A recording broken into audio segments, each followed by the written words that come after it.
বিসমিল্লাহির রহমানির রহিম। স্বাধীনতা প্রিয়, গণতন্ত্র প্রিয় দেশবাসী, আসসালামু আলাইকুম। 5ই আগস্ট, আজ থেকে ঠিক 1 বছর আগে 2024 সালের এই দিনে ফ্যাসিস্ট বাংলাদেশ ছেড়ে পালিয়েছে। রাহমুক্ত হয়েছে বাংলাদেশ। স্বাধীনতা প্রিয়, গণতন্ত্র প্রিয় জনগণের জন্য দিনটি আনন্দের, দিনটি বিজয়ের। রাহমুক্ত বাংলাদেশের এই দিনটিকে অন্তর্বর্তীকালীন সরকার জুলাই গণ অভ্যুত্থান দিবস হিসেবে ঘোষণা করেছে। তাবেদার মুক্ত বাংলাদেশের জনগণ প্রতি বছর এই দিনটিকে স্বাধীনভাবে সানন্দে সরকারি ছুটির দিন হিসেবে উপভোগ করবে। স্বাধীনতা এবং গণতান্ত্রিক রাজনৈতিক অধিকার চর্চার নতুন অঙ্গীকারে উদ্বুদ্ধ হবে। গণতন্ত্র প্রিয় ভাই ও বোনেরা, 21 শতকের এই বাংলাদেশে পলাতক স্বৈরাচার এক বিভীষিকার রাজত্ব কায়েম করেছিল। গুম, খুন, অপহরণ, হামলা, মামলা, নির্যাতন, নিপীড়নকে সাধারণ এবং স্বাভাবিক ঘটনায় রূপান্তর করেছিল। এই ফ্যাসিবাদের বিরুদ্ধে 1.5 দশকেরও বেশি সময় ধরে চলা আন্দোলনের সময় বিএনপি সহ ভিন্ন দল এবং মতের গণতন্ত্রের পক্ষের শক্তির লাখো কোটি নেতাকর্মীর জন্য দেশকে নরকে পরিণত করে রাখা হয়েছিল। শত শত মিথ্যে মামলার কারণে ভিন্ন দল এবং মতের লক্ষ লক্ষ নেতাকর্মী সমর্থকের ঘর বাড়ি ছাড়া করে দেওয়া হয়েছিল। অনেকের পারিবারিক বন্ধন ছিন্ন হয়ে গেছে। গণতন্ত্রকামী মানুষের কণ্ঠ রুদ্ধ করতে পলাতক স্বৈরাচারের নির্দেশে দেশে শত শত গোপন বন্দিখানা, আয়নাঘর বানানো হয়েছিল। সেই আয়নাঘরের অন্ধকার প্রকোষ্ঠে জলজন্ত মানুষকে দিনের পর দিন, রাতের পর রাত, বছরের পর বছর আটকে রাখা হতো। অনেককে চিরতরে গায়েব করে দেওয়া হয়েছে। বিএনপির সাবেক এমপি ইলিয়াস আলী কিংবা কমিশনার চৌধুরী আলমের আজও খোঁজ মেলেনি। বিচার বিভাগ, নির্বাচন কমিশন সহ দেশের সকল সাংবিধানিক বিধিবদ্ধ প্রতিষ্ঠানকে অকার্যকর করে দেওয়া হয়েছিল। সংবিধান উপেক্ষা করে মানুষের ভোটের অধিকার কেড়ে নিয়ে নির্বাচনী ব্যবস্থাকে প্রহসনে পরিণত করা হয়েছিল। দেশকে চিরতরে তাবেদার রাষ্ট্রে পরিণত করতে দেশের শিক্ষা ব্যবস্থাকে বিনষ্ট করার সকল আনুষ্ঠানিকতা প্রায় চূড়ান্ত হয়ে গিয়েছিল। বই খাতা কলমের পরিবর্তে রাজনীতির নামে শিক্ষার্থীদের হাতে তুলে দেওয়া হয়েছিল লগি, বৈঠা, হাতুড়ি বা চাপাতি। বিপর্যস্ত করে দেওয়া হয়েছিল দেশের অর্থনীতি। ব্যাংকগুলোকে দেউলিয়া করে ফেলা হয়েছিল। দেশ থেকে 28 লক্ষ কোটি টাকা পাচার করে বিদেশে পাঠিয়ে দেওয়া হয়েছিল। অন্যায়, অনিয়ম, অনাচার, দুরাচার, লুটপাট দৈনন্দিন চিত্র হয়ে উঠেছিল। দেশে প্রতিষ্ঠিত করা হয়েছিল ব্যক্তিতন্ত্র। তবে শেষ রক্ষা হয়নি দেশের সকল শ্রেণী পেশার মানুষ, ছাত্র জনতা, কৃষক, শ্রমিক, রিক্সা চালক, মুঠে মজুর, গার্মেন্টস কর্মী, হোটেল রেস্তোরাঁ কর্মী, পরিবহন শ্রমিক, সাংবাদিক, বুদ্ধিজীবী, সংস্কৃতি কর্মী, গৃহবধূ, নারী, শিশু, এমনকি আমাদের মায়েরা সকলেই ঐক্যবদ্ধ হয়ে জুলাই আগস্টের গণ অভ্যুত্থানে রাজপথে নেমে এসেছিলেন।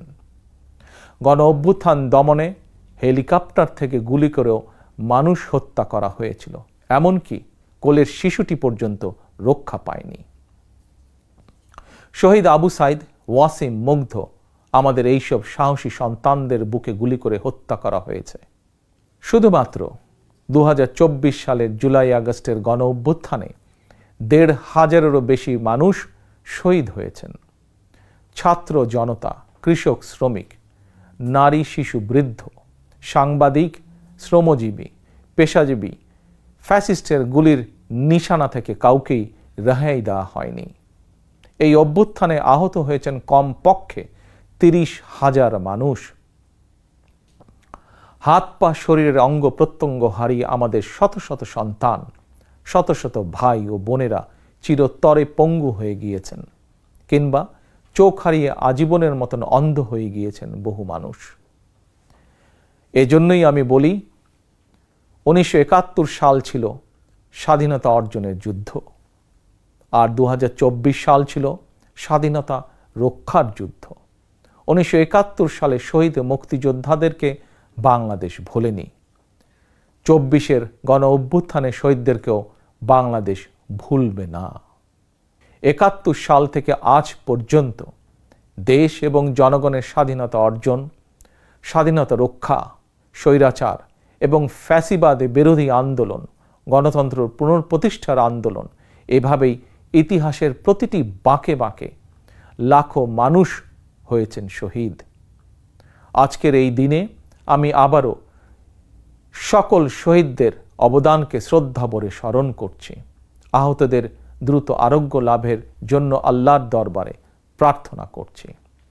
প্রিয় দেশবাসী, দেশ এবং জনগণের স্বাধীনতা এবং অধিকার প্রতিষ্ঠার জন্য নিজের জীবন বিলিয়ে দিয়ে শহীদগণ আমাদেরকে ঋণী করে গেছেন। এবার শহীদদের প্রতি আমাদের ঋণ পরিশোধের পালা। শহীদ পরিবারের কাছে সমগ্র বাংলাদেশ ঋণী। দেশে জনগণের রাজনৈতিক এবং অর্থনৈতিক ক্ষমতায়ন নিশ্চিত করে সাম্য, মানবিক মর্যাদা, সামাজিক সুবিচার প্রতিষ্ঠার মাধ্যমে একটি ইনসাফ ভিত্তিক গণতান্ত্রিক মানবিক বাংলাদেশ গঠনের মাধ্যমেই আমরা শহীদদের প্রতি ঋণ পরিশোধ করতে পারি। স্বাধীনতা প্রিয়, গণতন্ত্র প্রিয় ভাই ও বোনেরা, একটি গণতান্ত্রিক বাংলাদেশ প্রতিষ্ঠার প্রথম এবং প্রধান রাজনৈতিক উদ্যোগ হচ্ছে জনগণের সরাসরি ভোটে জনগণের প্রতি দায়বদ্ধ, জনগণের কাছে জবাবদিহিমূলক একটি রাষ্ট্র এবং সরকার প্রতিষ্ঠা। জনগণের কাছে দায়বদ্ধ একটি সরকার প্রতিষ্ঠার জন্য বর্তমান অন্তর্বর্তীকালীন সরকার কাজ করছে। প্রিয় ভাই বোনেরা, বিগত 1.5 দশকের ফ্যাসিবাদী আন্দোলনের সঙ্গে স্বাধীনতা পরবর্তী 3-3.5 বছরের সময়কাল ছাড়া আর কোনো শাসনামলের তুলনা চলে না। সুতরাং আমি সবাইকে বিনীতভাবে আহ্বান জানাবো, হিটলারের নাৎসিবাদ সম্পর্কে যেমন কেউ গৌরব করে না, পলাতক ফ্যাসিস্ট এর শাসনকাল নিয়েও গৌরব করার কিছুই নেই। ডাকাতি করে কিছু সম্পদ চ্যারিটি করলেও জনগণের চোখে ডাকাত যেমন গ্রহণযোগ্য নয়, তেমনি অন্তর্বর্তীকালীন সরকারের ব্যর্থতা খুঁজতে গিয়ে কৌশলে পলাতক ফ্যাসিস্টদের পক্ষে সাফাই গাওয়াও তেমন গ্রহণযোগ্য হতে পারে না। যারা কৌশলে ফ্যাসিবাদী শাসনের সঙ্গে বর্তমান অন্তর্বর্তীকালীন সরকারের তুলনা করতে চান, তাদেরকে স্মরণ করিয়ে দিয়ে বলতে চাই, 5ই আগস্ট বাংলাদেশে যা ঘটেছে এটি শুধু বাংলাদেশ নয়, বিশ্বের ইতিহাসেও মনে হয় নজিরবিহীন। 5ই আগস্ট গণভবন ছেড়ে ফ্যাসিস্ট পালিয়েছে। সংসদ ভবন রেখে তথাকথিত সাংসদ পালিয়েছে। আদালত ছেড়ে প্রধান বিচারপতি পালিয়েছে। বায়তুল মোকাররম ছেড়ে প্রধান খতিব পালিয়েছে। ক্যাবিনেট ছেড়ে মন্ত্রীরা পালিয়েছে। ফ্যাসিস্টের দোসররা গা ঢাকা দিয়েছে। তবে উদ্বেগের বিষয় হচ্ছে, পলাতক এই ফ্যাসিস্টের চক্রের মনে এখনো কোনো অনুতাপ, অনুশোচনা নেই। প্রিয় ভাই ও বোনেরা, হাজারো শহীদের রক্ত স্নাত রাজপথে ফ্যাসিবাদ বিরোধী অভূতপূর্ব জাতীয় ঐক্য গড়ে উঠেছে। বাংলাদেশে আর কখনোই ফ্যাসিবাদ কায়েম হবে না ইনশাআল্লাহ। কাউকে গণতন্ত্র হত্যা করার সুযোগ দেওয়া হবে না। বাংলাদেশকে আর কখনোই তাবেদার রাষ্ট্রে পরিণত করতে দেওয়া হবে না ইনশাআল্লাহ। আমি মনে করি এসব প্রশ্নে জাতীয় ঐক্য বহাল আছে, থাকবে ইনশাআল্লাহ। ফ্যাসিবাদ মুক্ত বাংলাদেশে যার যার দলীয় আদর্শ এবং লক্ষ্য বাস্তবায়নের ক্ষেত্রে রাজনৈতিক দলগুলোর মধ্যে ইস্যুভিত্তিক ভিন্ন মত থাকবে। এটি বিরোধ নয়, বরং ভিন্ন মত। এটি গণতন্ত্রের সৌন্দর্য। তবে ভিন্ন মত কিংবা বিরোধের মাত্রা যেন ফ্যাসিবাদ, উগ্রবাদ, চরমপন্থার উত্থান কিংবা পুনর্বাসনের কারণ না হয়ে দাঁড়ায়, সে ব্যাপারে প্রতিটি রাজনৈতিক দল এবং গণতান্ত্রিকামী জনগণের প্রতি সতর্ক থাকার জন্য বিনীত আহ্বান জানাই। আমি মনে করি প্রতিটি রাজনৈতিক দল যার যার দলীয় কর্মসূচি কিংবা এজেন্ডা নিয়ে জনগণের আদালতে যাবেন। জনগণ কোনটি গ্রহণ করবেন কিংবা কোনটি বর্জন করবেন এটি সম্পূর্ণ জনগণের এখতিয়ার। এভাবেই প্রতিদিনের রাজনৈতিক চর্চার মধ্য দিয়ে রাষ্ট্র জনগণকে শক্তিশালী করে তুলতে হবে। প্রিয় ভাই ও বোনেরা, স্থানীয় সরকার থেকে আরম্ভ করে জাতীয় সংসদ পর্যন্ত প্রতিটি স্তরে জনগণ যখন সরাসরি নিজের পছন্দের প্রার্থীকে নিজের ভোট প্রয়োগ করে প্রতিনিধি নির্বাচন না করবে, সরকার গঠন কিংবা সরকার পরিবর্তনের ক্ষমতা অর্জন করতে না পারবে, ততদিন পর্যন্ত রাষ্ট্র এবং সরকারে জনগণের ক্ষমতা প্রতিষ্ঠিত হবে না। তাই আসুন রাষ্ট্র, সরকার, শাসন, প্রশাসন পরিচালনায় আর প্রতিদিনের কার্যক্রমে জনগণের গণতান্ত্রিক রাজনৈতিক অধিকার চর্চা প্রয়োগের সুযোগ সৃষ্টির মাধ্যমে আমরা জনগণকে রাজনৈতিকভাবে শক্তিশালী করে গড়ে তুলি। জনগণকে শক্তিশালী করে তুলতে না পারলে শেষ পর্যন্ত কোনো কিছুই শক্তিশালী এবং টেকসই হবে না।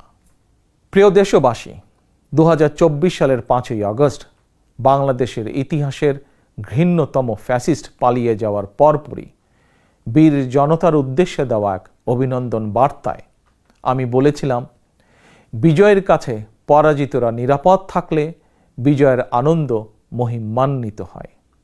সেটি পুনরায় স্মরণ করিয়ে দিয়ে দেশের গণতান্ত্রিকামী জনগণের প্রতি আমার আহ্বান, কেউ আইন নিজের হাতে তুলে নেবেন না, মব ভায়োলেন্সকে উৎসাহিত করবেন না, নারীর প্রতি সহিংস আচরণ করবেন না, অন্যের স্বাধীনতার প্রতি শ্রদ্ধাশীল থাকুন।